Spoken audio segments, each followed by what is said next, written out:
मेरे देश की धरती के दूसरे एपिसोड के बाद हरियाणा के भिवानी जिले से एक दर्शक ने फोन पर नेफेड का पता पूछा था। आपका कहना था कि नेफेड किसानों के पैसे से हीरे खरीद रहा है। आप हमें बताओ, हम दिल्ली आ रहे हैं। हमने आपको ये कहकर समझाया कि नेफेड हीरे नहीं खरीद रहा, बल्कि एक श्री गुरु स्वरूप श्रीवास्तव नाम के व्यक्ति ने नेफेड से 225 करोड़ रुपए लिए हैं और उनके पास डायमंड प्लाजा नाम की बिल्डिंग है। हमारी तहकीकात जैसे जैसे आगे बढ़ी, आपकी ही बातें सच हो गई।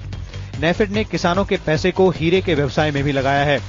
उन्होंने साउंडक्राफ्ट इंडस्ट्रीज नाम की एक कंपनी को 2 करोड़ 28 लाख रुपए हीरे के व्यवसाय के लिए दिए। इस कंपनी के मालिक राजकुमार बसंतानी की उपलब्धि ये है कि अब तक 17 बैंकों के साथ धोखाधड़ी करके ये लापता हो चुके हैं, यानी कि नेफेड का भी पैसा डूब गया। किसानों के लिए बनी संस्था नेफेड की अजीब दास्तान है। नेफेड आज पैसा लगा रहा है हीरे के व्यापार में। 20 करोड़ रुपए रिलीज कर रहा है नोकिया मोबाइल की एलसी के नाम पर। Iron ore, steel, rubber, petroleum सामग्री, battery, UPS, zinc, welding material और न जाने कितने ही ऐसे व्यापार हैं जो फल फूल रहे हैं किसानों के पैसे से। नेफेड के एमडी की दलील बड़ी ही सहज है। We are continuously getting our money back from Swaroop Group of Industries. We already got back more than 100 crores. It's already come back to us, and even continuously every week money is flowing back to us. So what Swaroop Group of Industries is doing otherwise, that is not a concern. हमने अभी तक आपको ये दिखाया कि नेफेड के व्यवसाय के कितने प्रकार हैं। अब आपको दिखाते हैं कि नेफेड के साथ व्यापार करने वाले लोगों के कितने प्रकार हैं जो नेफेड का बखूबी इस्तेमाल करते हैं। नेफेड के साथ व्यापार करने वाले ये व्यापारी इतने चतुर हैं कि सुनामी जैसी आपदा को भी अपने बचाव में इस्तेमाल करने से बाज नहीं आ रहे हैं। ये महानुभाव हैं वीकॉन इंपेक्स के मालिक विजय श्रीवास्तव। इनकी दलील है कि सुनामी के कारण ये अपना माल भारत नहीं ला सके। नेफेड के ही पैसे से ड्राई फ्रूट्स और हींग के व्यवसाय में लगे रित्तल इंपेक्स और कृपा ओवरसीज के नाम पर आयरन स्क्रैप की दुनिया में गोते लगा रहे हैं। जिस काम के लिए इन्होंने नेफेड से 10 करोड़ रुपए लिए थे, वो आज तक वापस नहीं किए हैं।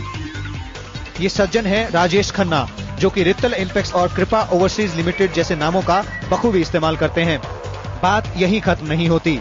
इनका जो नेफेड के साथ समझौता है, उसके अनुसार नेफेड माल बाजार से रित्तल इंपेक्स के इंडेंट के अनुसार खरीदकर अपने गोडाउन में रखेगा और रित्तल इंपेक्स नेफेड से माल खरीदकर बाजार में बेचेगा। लेकिन हो रहा है इसके बिल्कुल उलट।